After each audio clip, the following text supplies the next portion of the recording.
Nowadays, I notice Faith constantly taking photos or videos, trying to find a way to keep a memory with her forever. She tells me she's scared to let go of a moment, and I know she dreads the next goodbye. College, with its many excitements and promises for adventure, also meant that the group of people we'd known and grown up with for the past 8 years of our lives no longer lived a block away from us and no longer sat next to us in class. We were reduced to interacting with them primarily through social media, something which has played a complex role in Faith's life. Marshall McLuhan said in his text, The Medium is the Massage, that electronic technology fosters and encourages unification and involvement, but he fails to mention that it also fosters and encourages loneliness and detachment. Apps like Snapchat gave Faith the ability to visually compile memories with her friends, exchange photos and videos of current situation and whereabouts, but it also often made her the uninvited friend sitting in her bedroom, on her phone, watching 10-second snippets of us making memories without her there. Things are a little different now, but back in middle school, Faith's parents were the stereotypical strict, Asian, helicopter parents who loved a little too much. It meant curfew at 10 p.m., no studying at a neighborhood cafe with us, no sleeping over at a friend's house, and no going out on weekdays. McLuhan said that in an era of constant information feeding, we live in the age of anxiety, and I know Faith definitely did.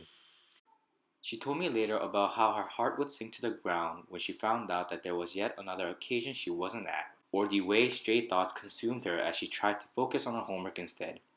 But I always tell her she didn't miss out on much. The ordeal of being at home while the rest of us were out eventually became a familiar experience for her, but one that was hard to deal with each time.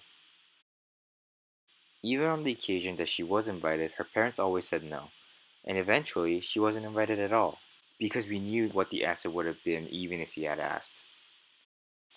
Still, she admitted to me one night she had always found herself upset and even selfishly wishing that we had cancelled the meeting entirely. In the moment, she felt like there was nothing to memorialize about this time in her life. Time was slow. Photos and videos taken in this period were few and far between. However, the photos and videos that we took without her were the source of many misunderstandings and hurt feelings between us.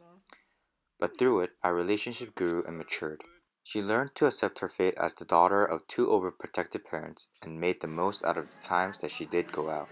She realized that going out wasn't even that big of a deal.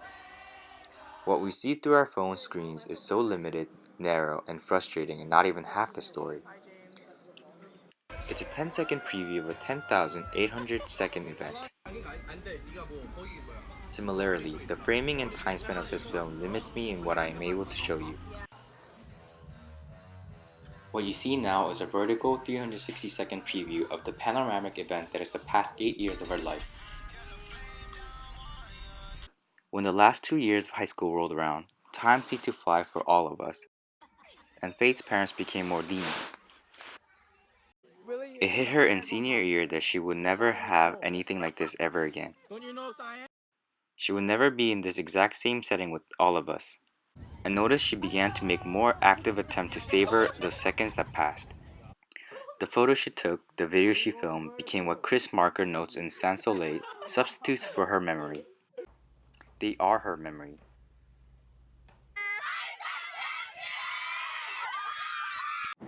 Snapchat changed its role in our lives to be an easy medium of memory storage and a consistent way for all of us to keep in touch with each other, since we're now scattered all over the world. And even amongst newfound friends groups and social circles in college, we still find ourselves coming back to each other on these apps to send a video, to share good news, to send a quick photo to say I miss you, or to ask when everyone will be coming back home from breaks. But when we're all busy and the group chat is quiet, or there's a feeling of homesickness, she sometimes looks at the photos on our wall. Each image provides her with a Snapchat-like memory montage of the events surrounding that captured the moment, and she says she finds herself grateful, in times like these, for the existence of photos and videos and social media.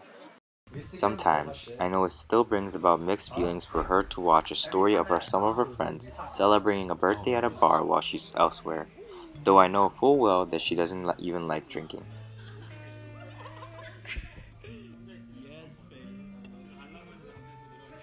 But besides that, looking at the physical, visual substitutes of her memories never fail to make her smile, no matter how many times she looks at them.